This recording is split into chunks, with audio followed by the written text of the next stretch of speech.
Hey, my name is Lizzie Smiley, and I absolutely love helping people connect with their calling and all the tools they need to kick roadblocks and excuses right out the door so they can cultivate the life they dream about.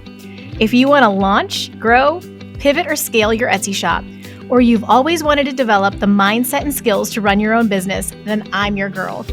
I've had that entrepreneurial spirit going strong since my very first lemonade stand, and now I'm a work-at-home mama with multiple online companies and a full-time Etsy shop, all while being present with my kids for the everyday chaos and most important milestones. On this podcast, we'll talk about all things business, mindset, Etsy, creativity, dazzling our customers, and so much more. There's plenty of room at this table for you, so scooch on in and let's go. I'm holding nothing back. Welcome to How to Sell Your Stuff on Etsy. I'm so glad you're here. Hey guys, welcome back to the podcast. I'm super happy to be back behind the mic. If you listened to last week, the intro on the replay, I took my daughter on a cruise for her fall break, and we had the most amazing time ever. I'd never been on a cruise. I'd always been like really hesitant because I'm not big on crowds and things like that. So, and just like contained closed places. But it was literally, I had the time of my life. It was the best vacation. I was so obsessed. However, on the very last day, we ended up getting norovirus, which is a really, really nasty stomach virus. I was super sick going home out of nowhere. And then she and I were stranded in Chicago for a week trying to protect my husband and son from it. And then we get home and they get it anyway. Like, you guys, it has been, I had to cancel so many recordings. It has been a whole situation. So you probably heard that last week. But anyway, this is my first interview back behind the mic since all of that. And oh my gosh, it feels so good. And it was so worth it. Like, I can't wait to introduce you to Jocelyn, but just like let you know what's going on. So just this week on Monday, November 3rd, my new template drop service just launched. Like, it went official. A whole bunch of you are already inside there. But basically what happened was I was looking at what are some other ways that I can support you guys as Etsy sellers. You know what I mean? Like, I'm doing the trend spotting. I've got the coaching group, and you've got the free content coming out on YouTube and the podcast every week. And people just need, like, time is a really big issue. And so since templates do so well on Etsy, I am giving every single week, I'm dropping a new template that you can use. So like trackers and spreadsheets and invitations and planners and games and classroom activities, every week it's something different.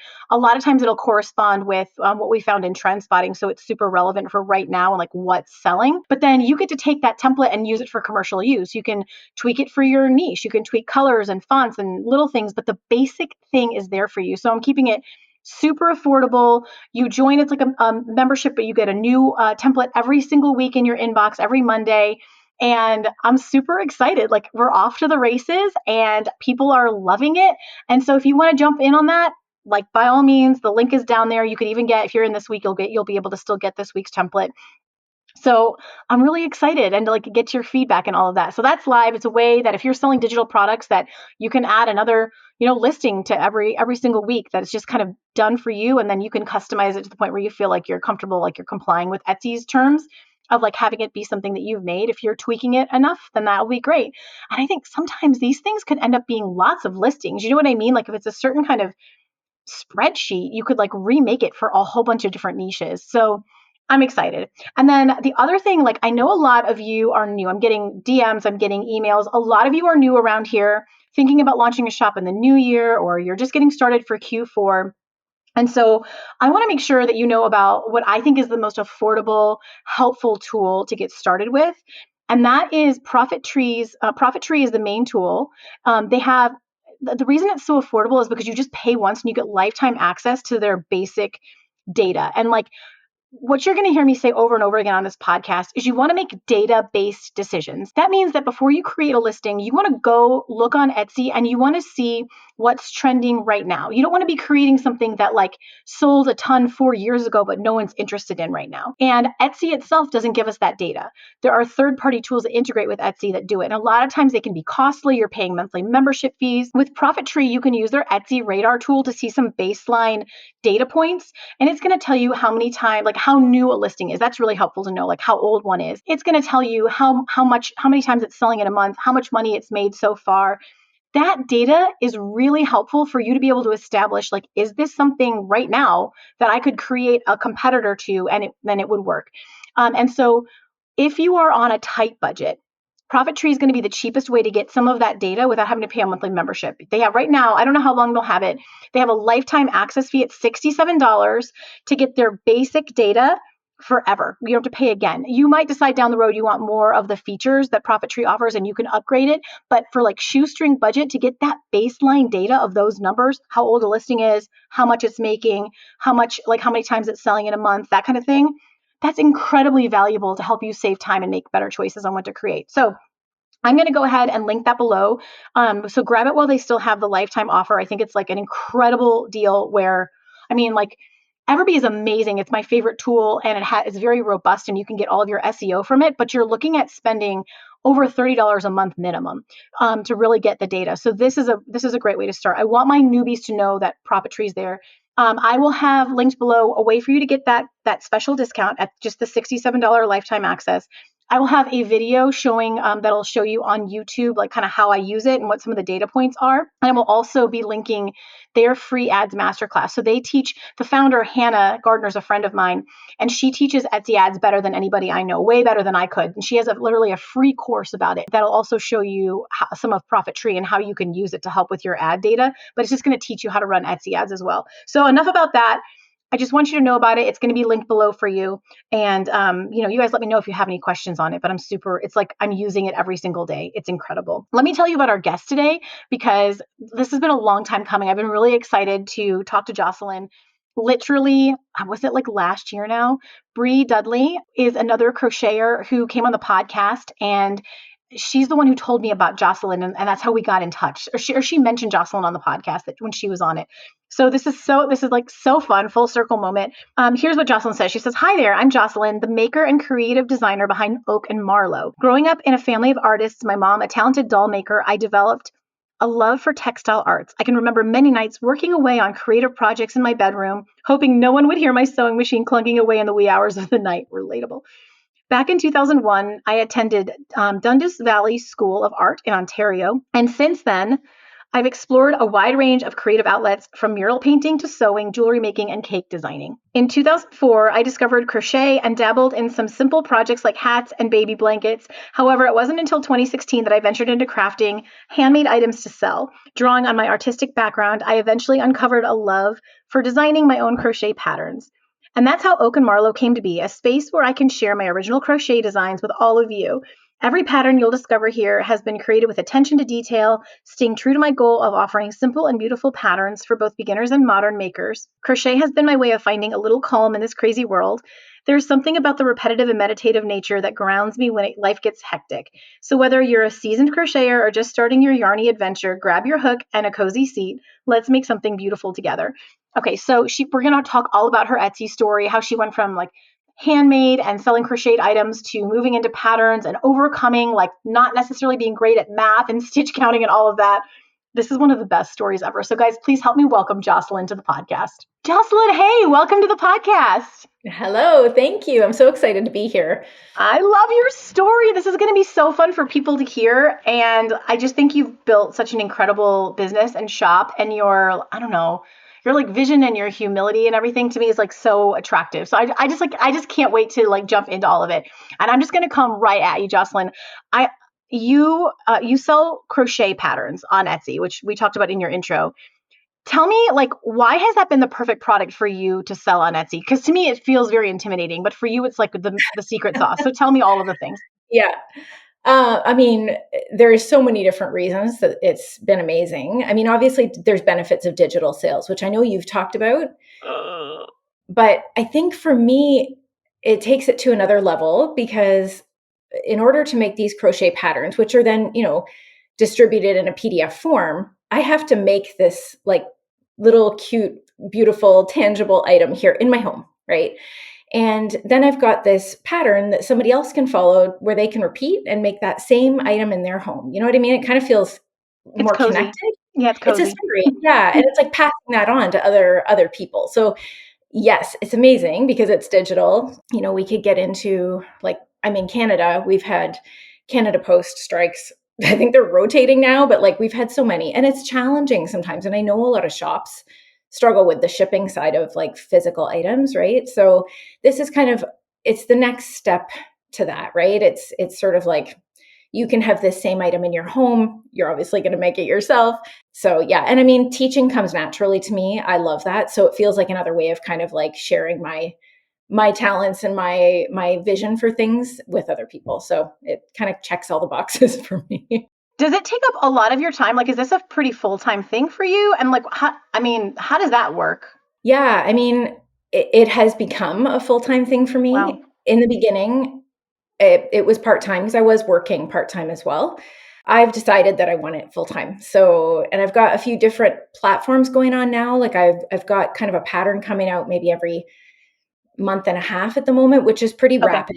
And then I also have a blog. So I try to be consistent with posting on my blog and just maintaining, keeping up with Instagram and posting things and things like that. It ends up being I say full time. You know how it is. Having Yeah, your own no, business. it ends up feeling Some like a days, lot. It ends up feeling like a lot sometimes. But you know what? I never thought I didn't remember to ask you about your blog. So I have to pivot here for a second.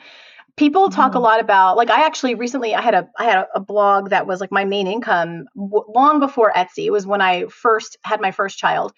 And I recently like totally took it down. I'm just curious, like is that still profitable for you? Like how do you use your blog and how are you sending traffic to it? Yeah, my blog is a work in progress. It's not there yet. I do have Mediavine, but I'm with Journey, Yeah, so it's like beginner Mediavine. So it's yeah. not super profitable, but I am getting some traffic. I was advertising with Pinterest for a while, but I'm not any longer. I do try to get regular pins out. Traffic's okay. It's not amazing, but it's fun and it's a place for me. It's another artistic outlet where I can share patterns like little freebies and extras with my existing patterns. So for me, that's what generates traffic for my patterns as well, because Okay. I'll have something offered for free or an accessory for something that I already have. And, that brings in traffic because there's a free thing. And then people get excited that already have that pattern and there's this freebie. So it's kind of part of the full circle community that I'm trying to create. And it's a long term goal, right? So eventually I'm Yes. sure it will be more profitable on its own. But right now it's just like kind of another working piece of my business. So Where is it hosted? Or like it's is it like yeah, like is it a Shopify or Oh, so yeah, it's a WordPress site and it it's is. WooCommerce. And Wow. yeah, this could lead to a whole other conversation about Yeah. making decisions early on in your business. In hindsight, because it's always 2020, I don't know that I would have gone with WooCommerce. It's Yeah. a little clunky. I used that from the Um, beginning. Yeah. so I may, switch over, but the more patterns I'm adding, the bigger a job it is to do that. So I keep kind of like putting that on the back burner. It's not my favorite platform. Especially there was a short time I was doing some physical products, some kits, and it just is not it's not user friendly in the back end for shipping Mm-mm. things. So Mm-mm. You yeah, want but for Shopify. now it's working. Yeah, So the point is for you, the blog is really, it's like when we say, oh, I'm selling on my own website, that's really what you're doing. And then you are blogging about it, but also your Instagram's pointing to it and all of that. that's right. My And it's a gosh. landing hub to kind of build trust too, right? Like my little Okay. place that's just When I yeah. think about 2025 blogging, my brain immediately goes to Substack. Like the traditional WordPress blog is less of a thing now. So have you played with that at all, Substack? No, I haven't. No. Oh, No, and I'm I not know of it, suggesting, I don't need, I'm not trying to put something else on your plate. I'm just curious because like we're all out but here living, platform. like I don't have time for Substack. I wish I did. I'm just like, oh, that could be really huge. But it's so hey, anybody out there who's using Substack to promote their business, you need to reach out to me and we need to get you on the podcast to tell us the tea. Um, Right? We need more information on that. okay, so Jocelyn, I want to rewind a little bit because your story it gets really interesting. You started with physical handmade crochet products, right? Can you like start us from the beginning, like when you launched that Etsy shop? Yeah, so well, actually, okay, so I did start in 2020 during the pandemic. I had Oh, been crocheting, yeah, but I was making handmade things at the time. And I was making these bunnies and I loved doing them. They were someone else's pattern. I mean, I could go down another rabbit hole with do kind of it. how I got Tell to me. the okay. I'm I gonna want forget all of what the it. question was originally. Yeah, I mean, so it started with that. I was doing that for a long time. I love being able to sell somebody like this finished, beautiful plush item, Yeah. right? So, but my brain would always struggle with new patterns. So I just struggle with the number counts. It's funny that I'm writing them, but Yeah. counts and learning a new pattern and new languaging between designers. So I tended to stick with like one favorite, and I would just make them on repeat in different colors. And I was using chunky yarn because you can make them kind of less stitches, bigger finished item, right? But my brain just wanted to go back to like blanket making, hat making, where I could just do it on repeat because I just find it so meditative and relaxing. So at one point, I've always been creative. I was kind of talking about starting a business again for a little while. We're now in, late 2022. And my good friend, who's also very artistic, everybody around me is, said, "Why don't you try writing the patterns?" And I thought, I don't know. I even said to her, I don't know why I do that. It feels like, do people do that? And so then I just thought, you know what, I'll try. And I did. And I was so excited because I could take a drawing and I used to sew. Like I've done all kinds of different Okay. type of crafting over the years. So being able to take a drawing and turn it into this item by switching some of the stitch counts it was awesome. I felt like this whole world opened up to me. And my first thing that I wanted to do was make patterns that I could kind of make on repeat and relax my brain and not have too many weird, crazy Yes. stitch counts, different stitches to learn. Yes. And so get both sides of like having this beautiful finished plush item, but also having easier stitch counts and a more relaxing make. So that was my goal. I set out, I started writing. I think I wrote my first pattern at the end of 22. And then I think I launched one on my Etsy site, which is funny because my Etsy page actually had been there already for maybe 7 years. It had sat dormant because Oak and Marlow, which is my business name, I actually was making felted animals, of course, animals, right? And I had been making them. I had them all listed. None of them sold. They just sat on my Really? bookshelf. I actually have one up there. Yeah. And so I reopened it. I thought, is this okay? I thought, well, whatever. Like, I don't really think much is going to come of this. So the name's nice. I like it. And it's very me. So I'll just run with this and reopen this page. And I started putting a couple listings. And I think I would sell, one pattern every 1 or 2 weeks. And I was super excited when it would happen. Yeah. So, I mean, and then it just, things keep going. I don't know how far you want me to get into Oh detail my with gosh. kind of. The way I could talk about it all, like these stories for me, Jocelyn, I could never ever get bored. It's the absolute best. But you know what I think would be a really fun thing to talk about here is you had kind of like a big event that really changed your business. Tell us about what happened. Yeah. So, okay, so we're 2023. I've got a couple new patterns that are coming out. I decided, so I had been for the last couple of years leading up to then, we were really big into chickens. My girlfriend actually had little chickens on her homestead, and we were just always looking for chicken themed things. I had been making little clay chickens, and we were looking for chicken pants and all the chicken things. So I desperately wanted to crochet like a simple little silly chicken for her. And so using this different yarn, it's mostly what I use now. It's like a thicker, it's called blanket yarn. I love it. It's chunkier, softer. It makes sort of like, I have a couple little guys back here. It makes a bigger, softer, huggable item, right? Instead of that traditional thinner yarn that you might use for hats or something called amigurumi, which is a tighter kind of crochet item. I actually decided to use, this is so crazy, but I had a pattern called Jolene Kitty, and she's just still so dear to my heart. She's very doll-like body, and with that kind of older style, like not older style, but traditional style yarn. And the head on her, I always laughed because the head's very simple. It's kind of like a little bowl that's kind of closed at the top to make the ears. And I thought I'll just use her head and make a chicken. So I made this silly chicken. I took a picture of it and sent it to my sister, and I was like, this is ridiculous. It's cute, but like what? So I was going to give it to my friend for, I think it maybe was her birthday or Christmas. And I showed it to my husband, and I'm like, this is really silly. He said, why don't you like list that pattern in your shop? I said, nobody's going to want this. It's Oh. ridiculous. It's just this like silly, simple thing. And at the time, I think I had about 40 followers on Instagram. And I had just started poking around, but I didn't really know there was this huge community of crochet accounts. I think I followed a handful of my favorites that I noticed them. And I actually reached out to a couple people because I had seen people doing something called a tester call. And I don't, probably most of your listeners are not crocheters, but in this community, it's amazing. So people will do like a call for testers and bring people on, and they volunteer to test out these patterns. and they'll kind of show the process and share. So I was too afraid to do that because I was afraid of rejection. So I reached out privately to a couple of these makers that I had found in the community, and they were like, yes. And I thought, oh my gosh, what is happening? I can't believe they just want to do this to help me out. Yeah. Then it happened. They tested it and it went viral. It was crazy. Like, I hoped I would sell I think it was like 12 patterns is what I wanted to sell the first day. And I think it was like, I don't even want to say, it was a lot. It was a lot of patterns on the first day. It was like 130 or something. Like it was, and I was like freaking out. Yeah. And then someone shared it in some like Facebook chicken lovers group, like actual chickens. And it just like grew. Anyway, it just was so crazy. And so everything kind of changed. We also, at the same time, that was May 24th, I released Mabel Chicken.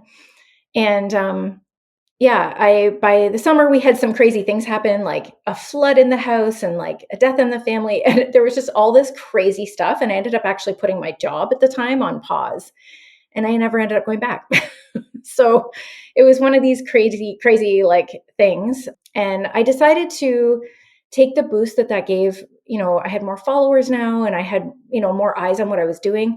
And I decided to run with it. And I really brought my style into my business and kind of kept working at it from there. So yeah, that's the crazy story. It is completely amazing. But here's what's kind of cool. And I think this exists in a lot of circles. And I think we live in a time where there are a lot of people who believe like we do, like community over competition. This is why I always want to collaborate with other Etsy coaches. Like I think everyone's amazing. Everyone's got a different way to the top.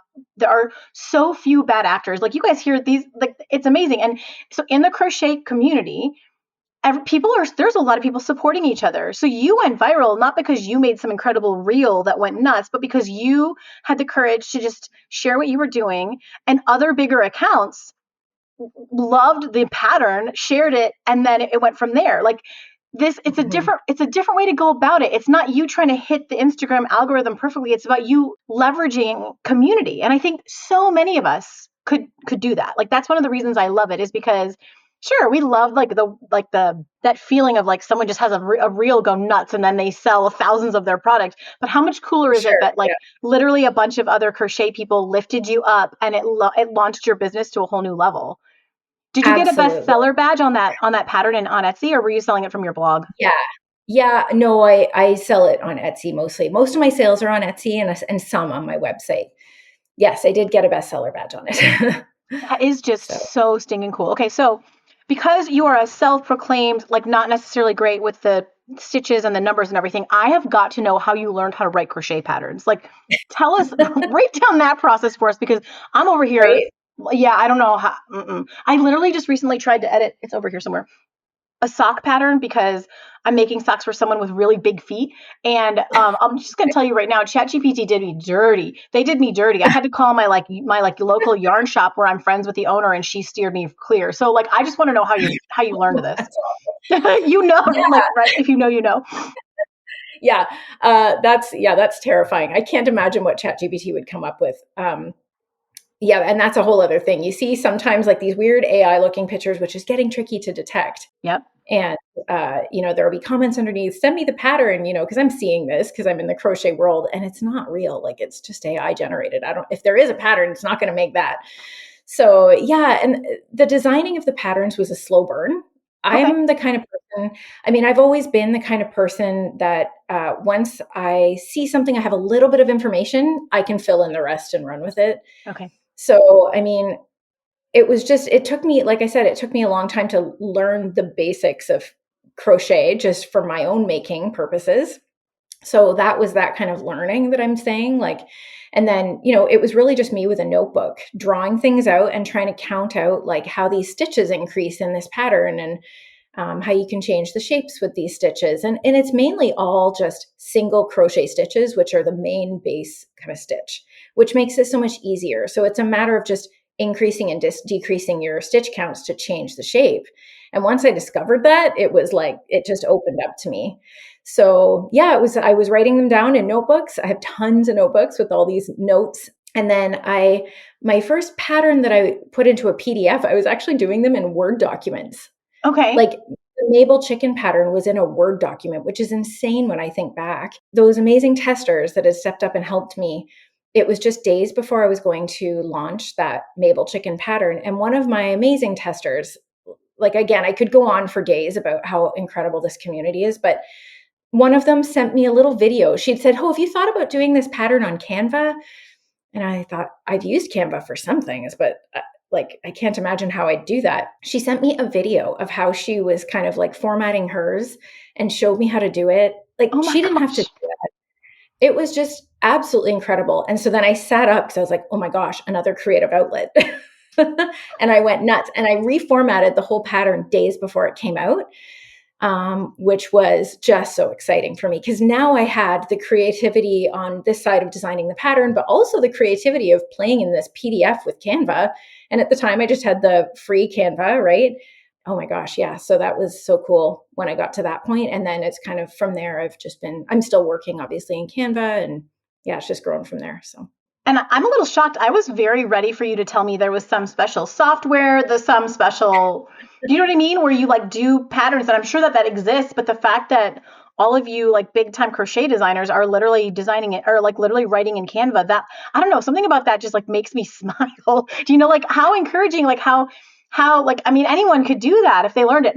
And I want to know though, Absolutely. Jocelyn, has the math been tricky for you, or do you have like charts and things that help you make it easier, or do you just get to use your brain and I need to just calm down? I don't know. It takes a lot out of my brain, but Okay. it's getting easier because I've gotten used to it. And I have a tech editor now. And that has been just a gift. That has been game changing since just the summer. But my testers have been amazing too. Up Yeah. until then, even they would catch things if there was stitch counts off, and sometimes I would have hiccups or miscalculations. It's not too bad. I think I'm just so driven to get this thing perfected and shaped the way I want that I just find a way to like light up my brain and just figure out the numbers. I'm just really motivated. Where does So, one find a tech editor? oh my. I mean, I just happened to know someone who had tested for me in the community, and I would say So we'd become friends. community. And then she reached out to me at one point and said, "Guess what? I'm starting to do this." And I thought, "What? I never knew I could have a tech editor." And so it was somebody I already knew and trusted. Wow. And I just feel like I won the lottery. She's absolutely incredible and a game changer. So I still have my testers, but she does my tech editing. So she gets her hands on it first.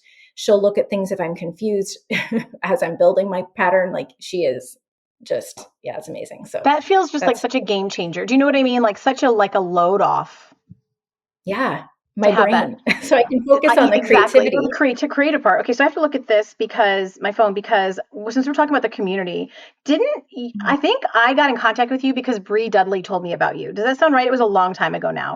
Does that sound right to you? It's possible. Yeah. Cause I remember Bree was on your podcast from maybe, Dear I Little don't know when, Dudley is her, for anyone listening. Bree is Dear Dear Little Little Deb. Dudley on Instagram. Beautiful. She came on the podcast. I'll have to link the episode because I can't remember.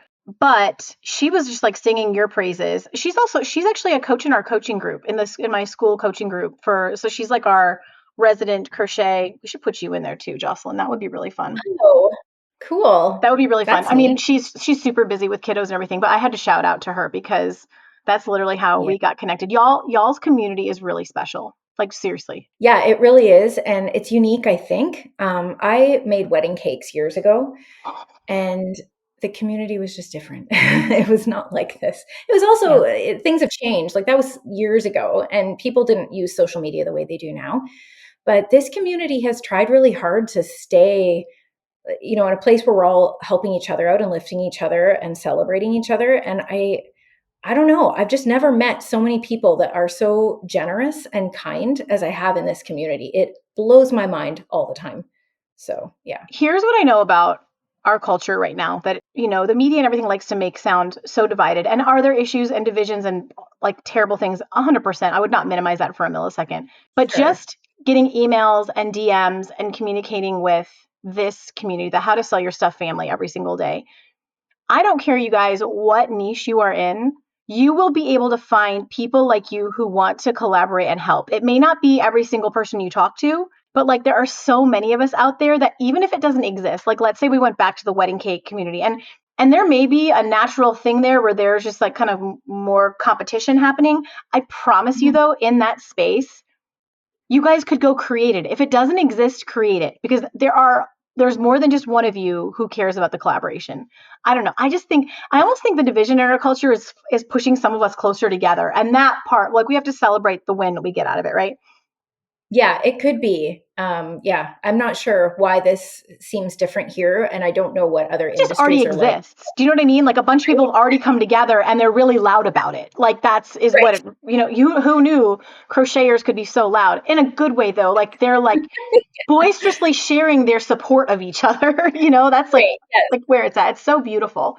It's Yeah. really special. It's just established, I think. But so let's actually talk about social media a little bit, Jocelyn, because I'd love to hear about your strategy. Like, and not only your strategy, like, where are you marketing and what kind of content do you create?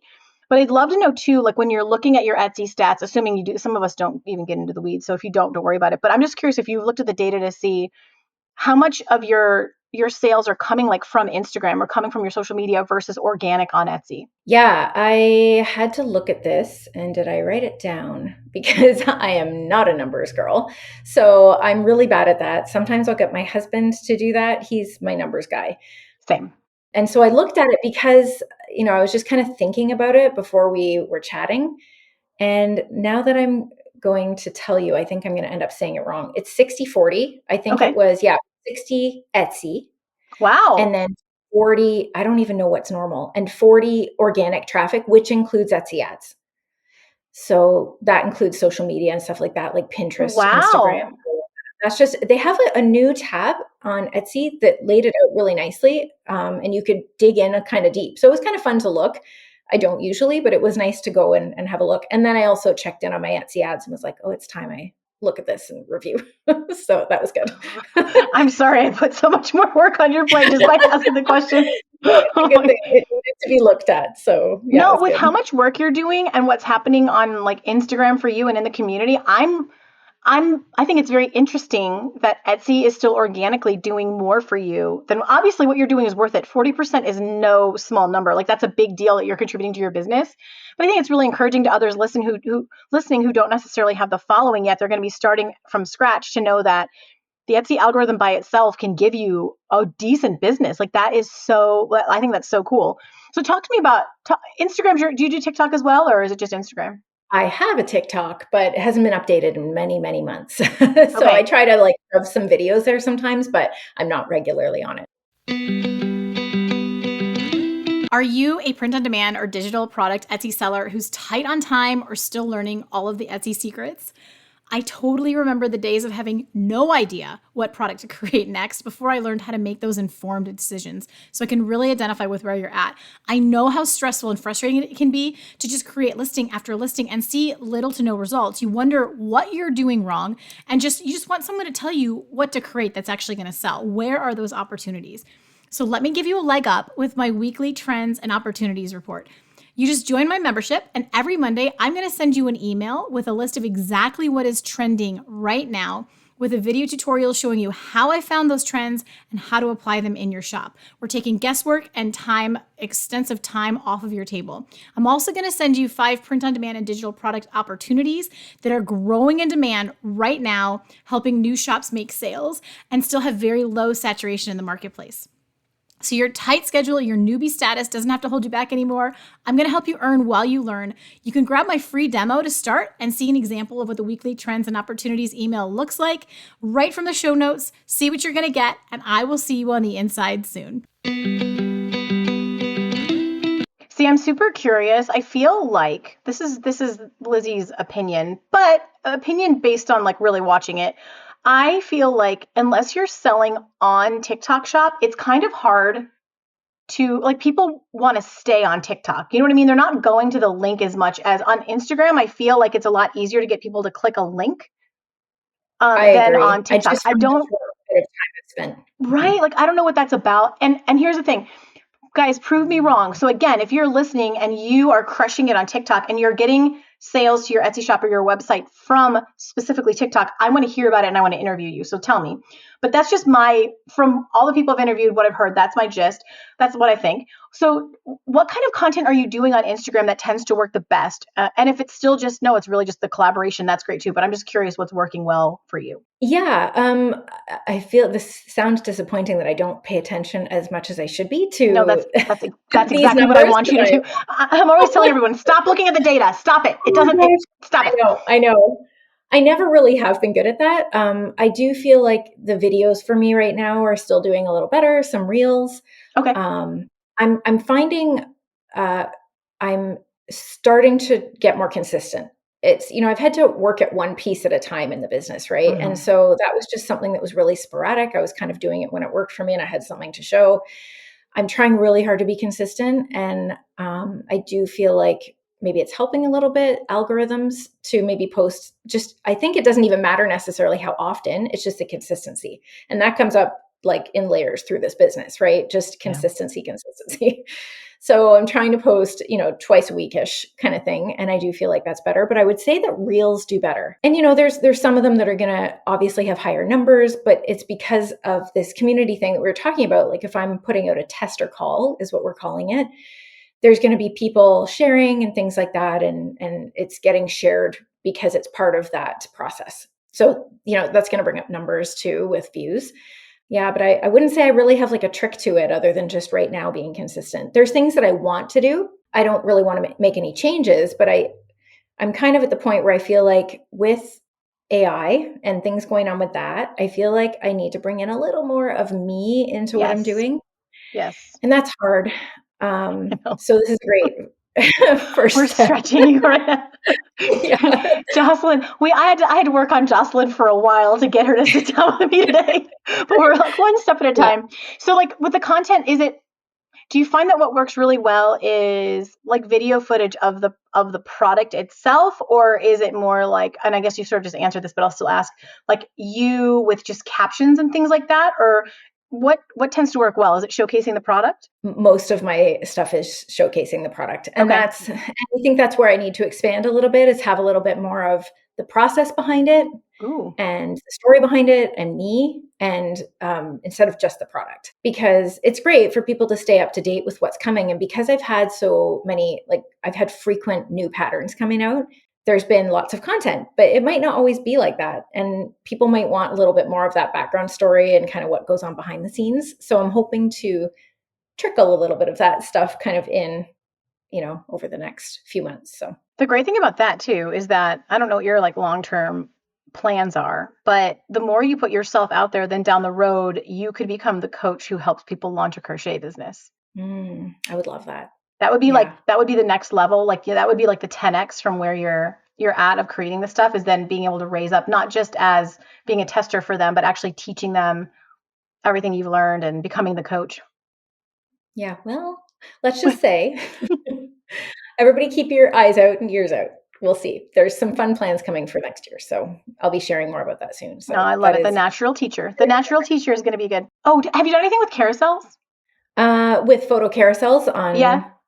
Yes. I definitely do use those, especially now that I've realized kind of how they work, a little bit about how they work.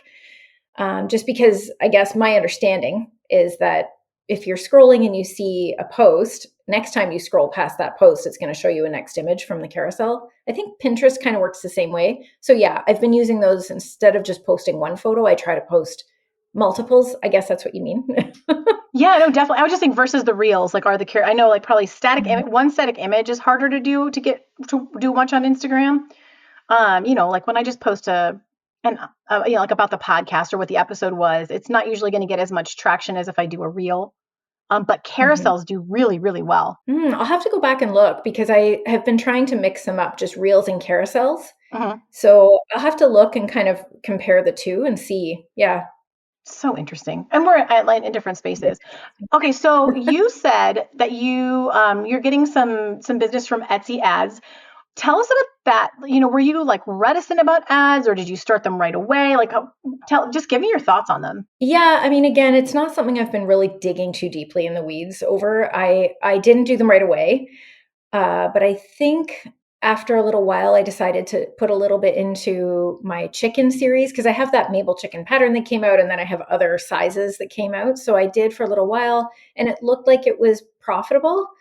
And so then I actually have it set to automatically add any of my new pieces in there, and then I'll go in and edit and remove if I don't feel like it's really paying off to have it in there. So yeah. Yeah. So I do think that they're good. To me, it looks like there's been a really good, like, what do you call it? ROI, It's paying. return on investment. Yeah. I couldn't remember the term. Yeah. So it looks like most of the time they're good. There's a few that have been okay, and I just remove them because I feel like they're taking up space when those funds could be allocated to the other ones that are doing better. But that's kind of the extent of my understanding. Well, and that's you've done exactly what I would have suggested. It's like you get proof of concept. You've got something that's selling organically on its own, so you know people will buy it. Then you put ad spend behind it. This is why, and guys, if you want to learn more about Etsy ads, I will link Hannah's Etsy ads masterclass. It's completely free, and it will teach you. You will get more than you would for a paid course on ads in that free class. But for me, Jocelyn, when I had heard be careful with Etsy ads because you can lose a lot of money, which I think if you don't know what you're doing is completely true. And so with my signs, I got them to where they were selling organically. And then what happened for me, I got to about like $6,000 a month I was making on my signs. And then I turned on Etsy ads for the same things that were already working. Just like you said, you had proof of concept on Mabel the chicken. I'm super crushing on the name because I have one of our kittens is named Mabel. So I'm just like, oh, Mabel. Mabel would probably eat a chicken, but we'll forget that for right now. But I turned on Etsy ads on those same listings, and I was able to scale like my biggest month was $13,000 in signs, and I didn't want to get bigger than that because I only have two hands and I had a child. But it was completely right. It was completely crazy because that was the big thing I did was I turned on ads. You just have to know, just like you said, you have to get proof of concept first. You don't have to understand all of you literally just have to be able to go in and review them every few weeks and be like, okay, this is still making it I'm still making a profit running these ads, which Profit Tree fixes that and tells you for you if you're not good at math. I really wish I'd had that back then because me sitting there with my like calculator and pencil was not working. So I just think people need to know, but I think you've done it literally perfectly. To this day, I'll still go in and I'm particular. I'm not having it on my whole shop. I'm having it on specific listings, turning them off after they're slowing down, paying attention to, to all of that. But I promise it's not rocket science, guys. So just there's more data on it. But I love that you've done that. And I think you're like a perfect testament to how it can it's contributing to a 40% growth in your business, which is a big deal. Mm-hmm. Yeah. What about, is there anything you wish you've done differently over the past couple of years? Yes, there always are going to be things, I think, too, because it happened quickly. I mean, there was a slow build up to the business and then it kind of got on its feet quickly. And so I made a lot of decisions quickly. I think that if I were to go back, I would probably take a minute to decide how I was going to present my photography's been fine. It's worked. But I think branding and photography together for my Etsy listings might have been something I could do better and have more consistency between my listing photos, things like that. I think because when you go to that shop, it's really important that it has a certain feel. And, I think mine has developed that over time. But having that branding and your colors and maybe framing and things like that on your photos so that when you look at it, everything is just relaxing to look at. It looks consistent and clean and like you know what it is. And in hindsight, I guess I wish I had a better plan for that because now I've got these listings that have been great and I have a decent photo on there, but I don't want to really swap out photos now because they've done well and here my shop is looking fine. It still looks clean. It's just that I see inconsistencies in the photos. So that's one thing. You're being a perfectionist, but I hear you. But it's important, I think. Yeah, maybe I am, but yeah. So that'd be my I think that cohesive look is really important, but I think I love how you did it.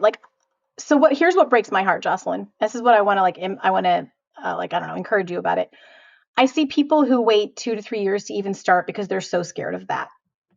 And I will not ask you how much money you've made in that amount of time that you would have lost out on if you were waiting to have the perfect cohesive brain. Do you know what I mean?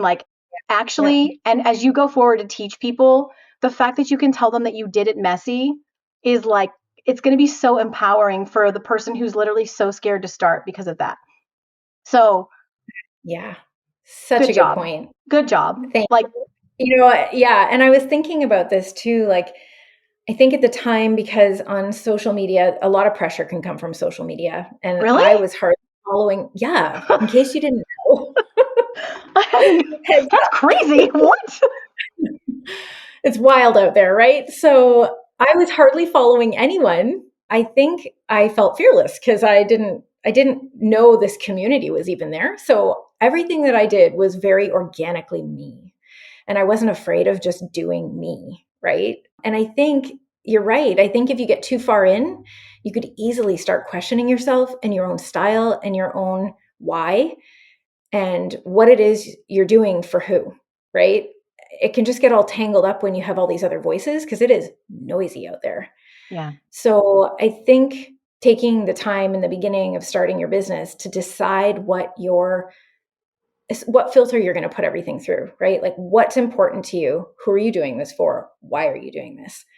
Right? So that when you go out there and you jump in, you feel confident that you have a good foundation. Yeah, it's just something that I was lucky enough to kind of just get tossed in because I didn't question anything. So, yeah. I wish you guys could see some of my original pictures of my signs leaning against a tree, which I thought was going to be great because I loved nature. And let me just say, I love that. you want to So talk cute. about being messy. Oh my gosh. It's I know. hard to navigate in the beginning. Yes. Yeah, Mhm. absolutely. What about what's something that's been like easier or more fulfilling than you expected? Because again, we look at it and you just talked about something that was actually kind of overwhelming, like, oh, this whole doesn't look right. But what was something that was just so easy and natural and kind of surprising in that way? Yeah, I mean, I guess I didn't know that once I learned this type of expression of my artistic ideas, you know, that came easy to me. I had no idea that it was available to crochet these things, right? So for me, I have an explosion all the time of ideas and I just feel like it's the most incredible outlet. So that's something that's been incredible. One thing that I have loved is I get emails quite regularly from people all over the world because again, it's digital, right? So I'm reaching really Yes. far. Just showing me a picture that they've made of something and some of these stories, I can't explain to you how they're so moving. Some of these stories where teachers have had items that they've made from my patterns in their classrooms to help students, or something was given to a loved one that was going through a hard time. It just, and sometimes big kids are getting these things too, right? And I just have such a heart for these big kids. My kids are older and I know that they need that stuff, just as much as the little ones do. So, yeah, the stories that have come out of it and some people that have started businesses because of this maple chicken, that is my why. Like, right? And this is the kind of stuff that brings me joy. And now that I see other people they're receiving joy too in different ways. And so that's life complete. That's what like fills my cup. So yeah, It's that's funny been how we really like, get into it for a creative outlet or we get into it to make money or something like that. And it turns out like the things that really overwhelm us with just joy and gratitude are not that at all. It's totally about how it connects us to other people and makes us feel a little less alone and like we're contributing a lot to the world. You know what I mean? Or like more than maybe we thought we were. yeah, totally. I Unexpected. agree. It's a bigger Unex- story than maybe you'd expect. Yeah. yes. I would literally be a soppy mess, like hearing about teachers Ugh. using them in classrooms or like Like, someone and getting it'll catch you chemo, off guard. snuggling their stuffy. Like I Yeah. cannot, like I cannot. Oh my Yeah. gosh. Yeah. And The they'll catch way, you off guard. And be like, yeah, sorry, go ahead. no, the kittens are literally trying to pound the door down. No, I was going to say the way at 43, like I just want a stuffed animal. Someone just give me a stuffed animal. You know what I mean? Like Right. It just bring joy for everybody. Right. So yeah, so for especially if it's like sure. handmade like that. Do you know what I mean? It's not, and like not to like it's not just like something from the shelves of Walmart. It's something that like someone had to make. I cannot. What Yeah. tips do you have for new sellers, Jocelyn? Yeah, I guess we sort of touched on that, just knowing your why, right? And kind of having like a vision statement. Maybe that sounds really official, but taking the time to kind of frame out and draw out like, what is your style? Why are you doing this? To build like a really good foundation. I actually was writing some thoughts down earlier. Why do I you think think that just, helps? Because I think we hear that kind of those tips all the time, and I think people sometimes like. I'm really glad you're saying it.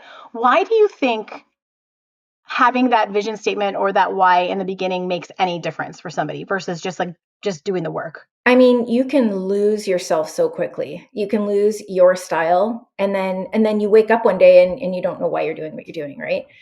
No matter what, trends change, things change on the outside, but your personal style really doesn't. I mean, sure, it can a little, but genuinely, your deep, deep style and your tastes and the things you love aren't going to change. You always think that you're alone and nobody would maybe appreciate your style. And that's kind of, I would struggle with that sometimes, right? And I thought with some of my earlier patterns, I thought, well, who would really like these? They're so personal to me. But it turns out that there are other people out there. There's so many of us that are alike. So, then you can put out something that's really you and feel confident that that's you, right? The other thing is too, I mean, for me, one thing, if you're a beginner, that I struggled with in the beginning is I tend to be the kind of person, I think we're all a little like this, is I will have bouts of energy where I've got all kinds of motivation to do something, a big idea, and then weeks will pass and, I've been just, I don't know what, living life, doing other things or working a job. Coming every day or like 5 days a week or 4 or 3 days or whatever it is that you've committed to, and just consistently showing up to start building your foundation and do the work, even when you don't feel like it, I think is one of the most important things. There was a time early on, I was listening to your podcasts in my ear and crocheting, and I was working on building my Etsy shop. And I actually had this little habit tracker I was using at the time, which was a game changer. It was like a $10 download, and it was an Excel spreadsheet that looked really cute. And I love cute things. So I got right in there and I made like a yearly plan and my goals for the year. And I think at that time I wanted to bring in $200 a month extra for our household. I was afraid to write it because I didn't want to put the pressure on myself and have it not happen. But that was what I had decided at the beginning of 2023 for that year. It was really cool because it broke down my goals and then what I'd have to do monthly and what I'd have to do in the nitty-gritty daily to get to that end result. Because those goals mean nothing if you're not doing something daily to get toward them. So I'm the kind of person who kind of runs on big ideas, and I'll run and I'll give everything to that idea. And then I kind of have like a quiet time after because I've kind of worn myself out a bit. It's just creative people, I think, are like that. And so it would have been easy for me not to be consistent. But I pushed through and I was consistent and I did a little bit every day. And I think that's what built the foundation for kind of what happened over that year, along with other things. There's obviously other things that happened in my favor that there was luck involved. And so I can't take credit for the entire thing turning out the way it did. But I think once I was realizing that I had been kind of given this opportunity, I feel like I was ready to take on the weight of moving forward with what I had been given. Felt like kind of a blessing, right? So yeah, I had that ready to go. I had routines and habits already in place to keep going with it. So I would highly recommend building out something like that, and having some consistency and a framework. So, Are you brand new to Etsy, about to get started, or struggling a bit to find your groove? What I'm about to say is just for you, okay? I can completely relate to where you're at because I think I can help you achieve success faster. When I first started my Etsy shop, it was not one of those success stories that we hear on the big YouTube channels, even on this podcast, where I just had crazy success and it took off right away. All right. I all but failed for my first 6 months, just like a lot of new sellers. And so it's very relatable. And the issue for me was I didn't understand demand, for one. I didn't understand SEO. I was way too broad in my search terms. And I didn't know how to position my product so that customers just couldn't help but click add to cart. And so once I learned those things, I went from making about $25 a month in sales to $6,000 a month and up. And in the holidays, I would even have $13,000 months, like at my shop's peak. And the thing about me, if you've been here for a minute, you already know this. I'm a terrible gatekeeper, okay? When I figure something out, when I crack a code, when I get excited, I cannot help but tell everybody who wants to listen. It's like either my best asset or my toxic trait. I can't decide. But I put everything that you need to know to fill that beginner knowledge gap into a low ticket, just under 3 hours beginner course that I have called 6-Figure Secrets to Getting Started on Etsy. In it, I'm teaching you how to find what's in demand for your niche, how to find and use trends, how to start your shop if you're worried about that part, SEO strategy to find the micro niches where the opportunity is, how to understand the Etsy algorithm, and a ton more. The whole thing is bite-sized videos, not long form, just small bite-sized videos, zero fluff, and to the point. You could get the course today, go through the less than 3 hours over the next couple days, launch your shop this weekend, and have sales coming in as soon as Sunday. So let's get you the few missing pieces of the Etsy success puzzle, those little tweaks you need to make so you can start making the sales that you deserve, because I have never been more convinced that there is room at this table on Etsy for everyone. And the opportunity is so ripe right now. I am in the numbers, in the data every day, and my mind just keeps expanding on the possibilities, okay? So as a special treat, use the code SAVE50 to save $50 on the 6-Figure Secrets course today. That's $50 off with the coupon SAVE50. And by all means, DM me or shoot me an email when those sales start popping, because I want to celebrate with you. I really I know, because I talk a million miles an hour, I know I have a lot of people with ADHD who listen to the podcast. And I hear over and over again, you're like, see, I don't see, I just don't see it. You are so put together, but I get it. Like, we learn how to mask it so well, right? Like, you've probably been masking it since you were a little girl. Yeah. But they're asking me over and over again, like, how do I overcome, the squirrel syndrome? Like, how do I, and the, what is it? I can't think of the name, the shiny object syndrome. Like, Yeah. and I was just reading about this on TikTok. I think it was either last night or this morning, talking about how when your ADHD, neurodivergent brain processes dopamine differently. And so that's why we can get super obsessive and have these massive bouts of energy where there's tons of dopamine and we can be really, really productive. And then we can go through spells of weeks with no motivation. That still happens to me. And I always call it burnout, which, who knows? I don't know, a little bit of both. Right. But I wish I knew, and I don't know if you and I have any thoughts we can share this, how we could encourage people. I think I'm not an expert, so I don't know what's going to work for every single person, but I think I try to look, for me, work is play. Like, when I'm putting together podcast guests or working on one of my own Etsy shops or thinking about what next thing I'm going to release to support you guys, whether it's a workshop or a service or whatever it is, one of the ways I keep myself engaged in the work is to allow myself to, within guardrails, have something new that I can be creating, so that when I have to go do something mundane, like put together show notes, for example, I can then reward myself with that dopamine hit of that newer thing that I can work on.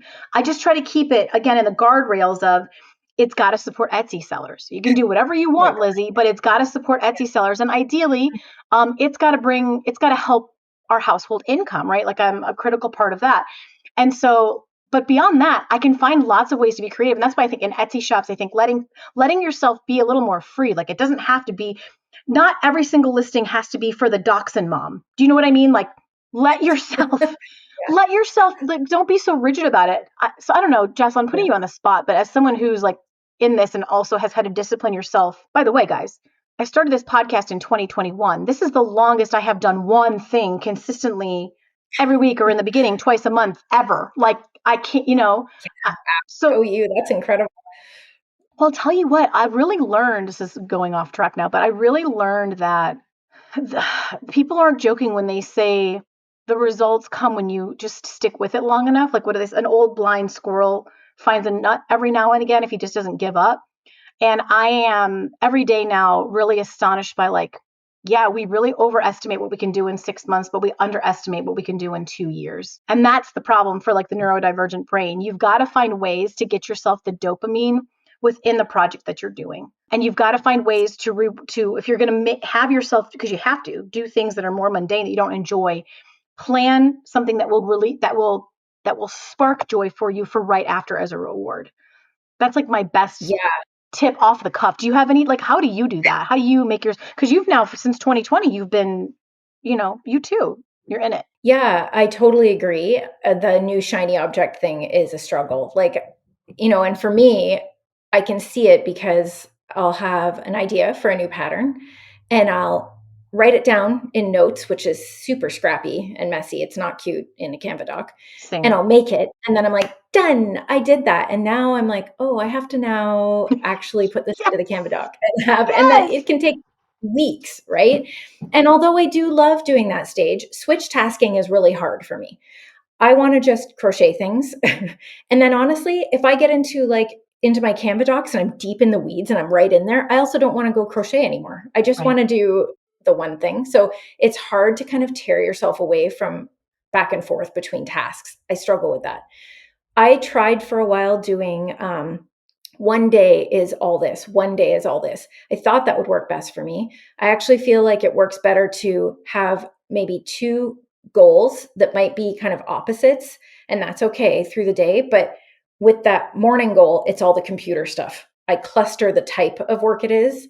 And then if it's like hands-on stuff like crocheting or taking photos, like process photos, that's together. I just feel like the hands-on stuff versus computer stuff for me feels really different. So yeah, I mean, That's you smart. do have to love what you're doing. Yeah.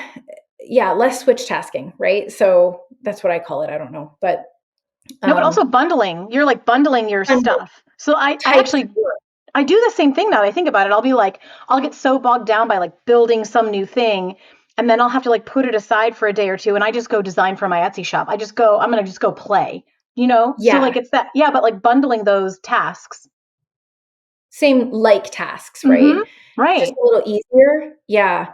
So yeah, I find that helps. And I mean, in the end, you still have to love the work. So it can be fun to have a finished crochet item, but if you don't really like crochet, you're not going to be able to push yourself through that. Like you can't just be going after that finished product, right? You do have to, and sure, not everything is going to be a favorite thing to do or a favorite task, but you do want to find something to get into that you love. Like if you can't stand working in Canva, which I can't imagine that, but if you can't stand working in Canva, that's probably you're not going to want to be making digital products, right? So I guess, I'm assuming Canva is like the only platform to be doing that kind of thing. It's the one that I go to. Kindle, There's other Photoshop. things. But yeah. Yeah. So yeah, I mean, it's this fine line. You want to find something that you love and that's going to motivate you enough to do it, but also, there's going to be things that you're going to have to push yourself through. So yeah. Thanks for letting me put you on the spot there, because I'm always just trying to figure out how can I encourage people who are feeling that, like I know what that feels like, and I wish I had more tangible like here's what you do. But so thank you so much, Jocelyn. Where can people find you and connect? Like if they want to follow along, if they want to reach out, where are the best places? Yeah, so Instagram's probably like where the most stuff is happening. That's where I always have stories up of things that I'm working on or sharing. I try really hard to share other people's pieces that they've made, because the talent in this community is crazy. So I will try to share as much as I can into my stories.